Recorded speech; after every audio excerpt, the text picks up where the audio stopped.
आइए मेरे भाई बहनों, मैं अगला वचन बोलता हूँ। यूहन्ना रचित सुसमाचार अध्याय 5 का।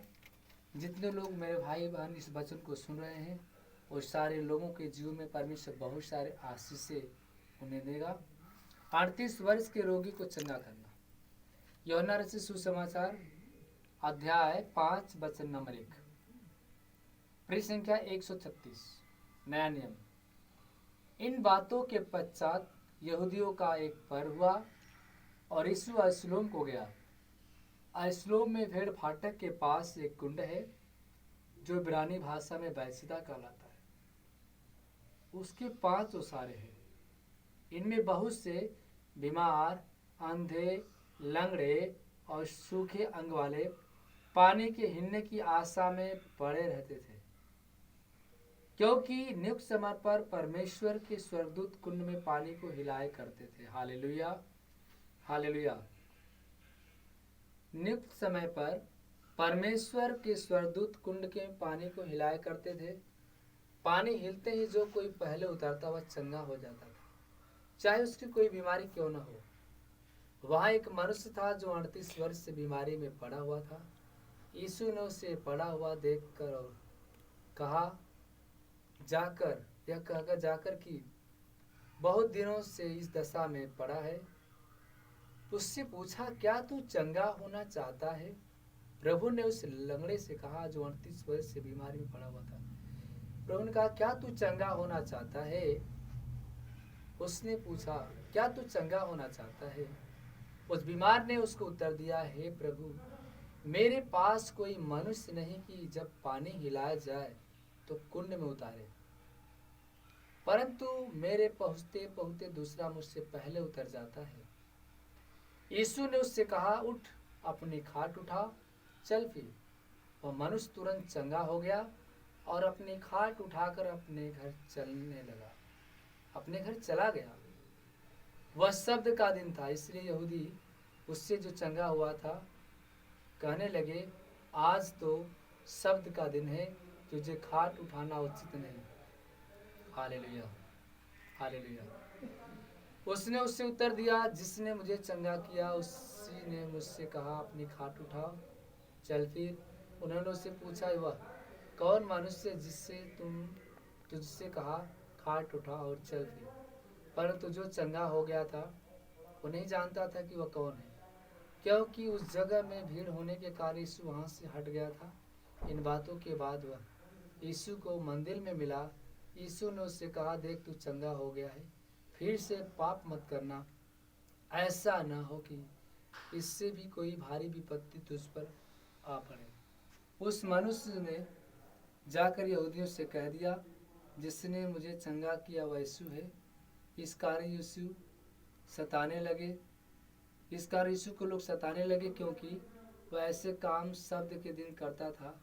इस पर यीशु ने उससे कहा, मेरा पिता अब तक काम करता है और मैं भी काम करता हूँ। इस कारण यीशु को लोग बहुत सताने लगे और इसके बाद वो मारने के लिए प्रयास करने लगे कि हम यीशु मसीह को धोखे से कैसे मारे, क्योंकि वह केवल परमेश्वर के शब्द के दिन को, विधि को तोड़ता था, परंतु परमेश्वर को अपना पिता कहकर अपने आप को परमेश्वर के तुल्य ठहराता था। हालेलुया, धन्यवाद प्रभु यीशु, धन्यवाद परमपिता परमेश्वर। मेरे भाई बहनों, परमेश्वर अपने आप को परमेश्वर का पुत्र कहकर ठहराता था। हालेलुया, धन्यवाद प्रभु यीशु, धन्यवाद परमपिता परमेश्वर। आइए मैं यीशु के नाम से मैं चंगाई देता हूँ आपको। जहाँ कहीं भी लोग मेरे भाई बहन इस वचन को सुन रहे हैं, मैं उनकी नौकरी के लिए मैं प्रार्थना कर रहा हूँ कि परमेश्वर उनको नौकरी दे। सिने पात्र रखिए। हालेलुया, हालेलुया, हालेलुया, धन्यवाद प्रभु यीशु, धन्यवाद परमपिता परमेश्वर। हे मेरे पिता परमेश्वर, जितने मेरे भाई लोग परमेश्वर अब तक जो पढ़ाई लिखाई करके बेरोजगार बैठे, प्रभु मैं उनके लिए दुआ करता हूँ। जितने मेरे भाई मेरे बहन लोग परमेश्वर आर्मी की दौड़ कर रहे, परमेश्वर पुलिस की दौड़ कर रहे, उसमें परमेश्वर उनको नौकरी लग जाए। हे परमेश्वर उनकी नौकरी लग जाए। जो भी उनके अंदर बुरी आत्माएं उनको सक्सेस नहीं होने देती है, किसी कार्यों में बाधा डालती है, मैं यीशु के नाम से मैं आज्ञा देता हूँ, सारे बंधनों को तू परमेश्वर, शैतान की शक्तियों को परमेश्वर बाहर निकाल। हर एक भाइयों को जीवन अलौकिक चमत्कार का ताकि भारी से भारी संख्या में लोग परमेश्वर गवाही देने आए कि यीशु ने मुझे सरकारी नौकरी दे के आशीष दिया। हे मेरे प्रभु, हम प्रार्थना करते हैं जो मेरे भाई बहन दौड़ लगा रहे उनको परमेश्वर आर्मी की नौकरी दे के आशीष दे, पुलिस की नौकरी दे के आशीष दे। जितने भी भारत देश के नागरिक हैं सबके प्राणों को रखवाली कर। हे मेरे परमेश्वर, हम प्रार्थना करते जितने मेरे बहनें मेरे भाई लोग जो तेरे नाम का परमेश्वर सुसमाचार देते उनके प्राणों को रखवाली कर। जितने भी परमेश्वर मेरे भाई मेरे बहन जो भी तेरे कार्य करते हैं परमेश्वर के प्राण की रखवाली कर।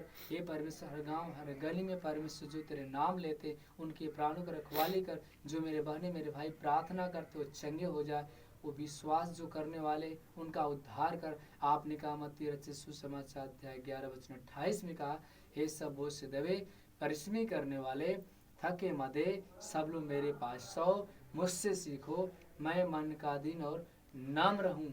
हे परमेश्वर, मैं प्रार्थना करता हूँ जो मेरे बहने आज के दिन परमेश्वर 19 तारीख के दिन में जो मेरे बहने परमेश्वर जहाँ कहीं भी गई हो परमेश्वर इस त्यौहार के अवसर पे उनके प्राणों को रखवाली कर, उनके जीवन अलौकिक चमत्कार कर। प्रभु यीशु मसीह मुझे आत्मा में बता रहा कि एक बहन है जिसका नाम है कोमल विश्वकर्मा। वो बहन बहुत परेशान बहुत घबराहट में है, लेकिन वह प्रभु यीशु मसीह से प्रार्थना अपने ब्रदर्स से कराई। उनका विश्वास था कि मेरी घबराहट चला जाएगा। कोमल विश्वकर्मा, उस बहन का विश्वास था कि मेरे ब्रदर जी प्रार्थना कर देंगे तो जो मुझसे भूल चूक से गलतियां हुआ है प्रभु मुझे क्षमा करके मुझे चंगा कर देगा। प्रभु बता रहा है कि उस बहन के शरीर के अंदर से सारी बीमारी को निकाल रहा है। जो उनको शरीर के अंदर घबराहट हो रही थी, उल्टी आ रहा था, यीशु नासरी उनको अभी इसी घड़ी रिलीफ दे रहा है, उन्हें चंगा कर रहा है, उन्हें स्वस्थ कर रहा है। परमेश्वर उन्हें छू रहा है, उन्हें छू रहा है, उनके प्राणों को रखवाली कर रहा है। हे परमेश्वर, अपनी करो अपनी आशीष उनके परिवार के बच्चों के ऊपर बनाए रखना। आमेन। हालेलुया।